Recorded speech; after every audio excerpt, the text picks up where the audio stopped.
Hey, it's Rick. Welcome to the channel. In this video, I'm going to demonstrate some of the techniques I use to turn this old low-res logo into a high-res distressed version for screen printing. This isn't going to be a beginner's tutorial. I'm assuming that you've got at least some experience and know your way around Photoshop and Illustrator. I start by bringing this low-res graphic I found online into Illustrator. This image doesn't have the resolution I need, so I'm essentially going to recreate a clean version. Photoshop has been able to do text on a path in recent versions, but I still prefer Illustrator for manipulating text. It just seems to offer more control than Photoshop. I first create a circular shape, and then add text using the Text on a Path tool. By using the kerning and sizing options, the text can be manipulated to match the original pretty closely. The font I'm using here is Arial Rounded. I create a second circle for the lower text and repeat the process, again playing with the kerning, sizing, and rotation to get it to match the original as closely as possible.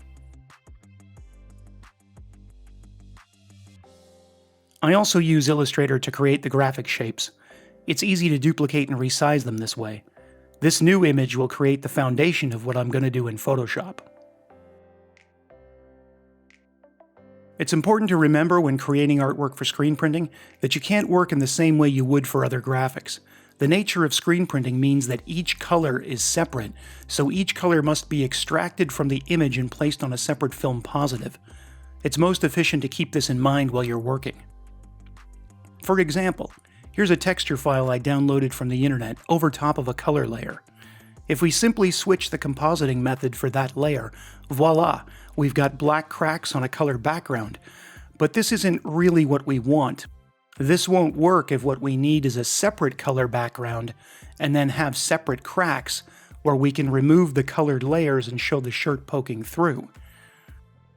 If we use the select color range on the crack layer and delete all the white, we're left with just the cracks. Then we lock the layer transparency and fill it with black.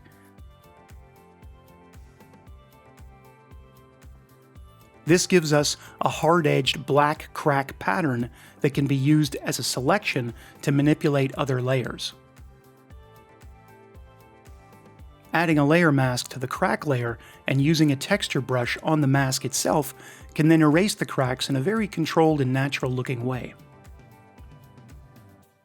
Using this type of technique, the textures become a stencil that you can remove from all of your ink layers to drill down to the shirt color. Once I've got the high-res vector version from Illustrator pulled into Photoshop, I can start filling in the missing bits. I'll adjust the colors and create the AM letters in the middle. Since these aren't a font I can find, I have to create them with the Path tool. Keep in mind everything you create here, each individual element, should be kept on a separate layer. It will make it much less complicated when it comes time to create the texture. Now I'm going to adjust the colors. For that vintage look, I'm giving everything a yellow tone, as if the colors have yellowed over time. Now I bring in the crackle texture I created previously. By giving it a layer mask and painting on that layer mask with a texture brush, you can selectively remove parts of the crackling. By duplicating, scaling, and rotating the texture layer, you can create a more random and natural look. The next step is to give the individual colors a ragged edge. I imagine this patch to be similar to a printed metal sign. There's an off-white underbase, then the blue and the red have been applied over top. I want it to look like not only the whole thing is peeling from the shirt, but the blue and red are also peeling away from the white layer below. I select the blue layer first, then go to Selection Border for the edge. This allows me to paint just on the edges of that layer. I then paint into the layer mask with a texture brush, removing the blue, exposing the underbase. Make sure none of this has any soft edges. The only time you can do blends or soft edges with screen printing is with the use of halftones, and we're not going to do that here. If you find you're getting a soft edge on the layer artwork due to the softness of the brush you're using, you simply have to perform a threshold filter on the layer mask to make it sharp again.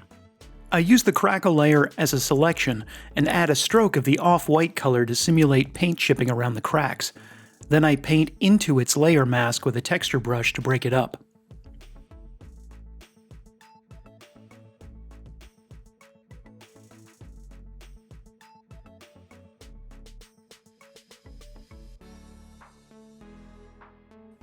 I want the same ragged edge around the outside of the patch, so I'm using the same technique here, painting into the layer's mask with a texture brush to hide the art and reveal the shirt underneath.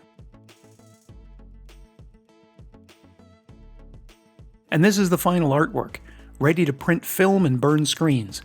As you can see, I've only got 4 final layers, one for the blue, red, beige, and the white underbase. If you change the background layer, which would be the shirt color, you can see it showing through all the cracks in chipped paint. The last thing to do is create your separations. Because of the final size of this patch, about 4 inches in diameter, I decided to burn it all to one piece of film. To create this, lock the transparency of each layer and fill them all with black.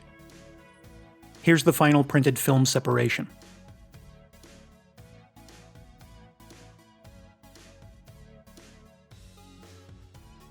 If you've enjoyed this video or learned anything, please click the like and subscribe buttons.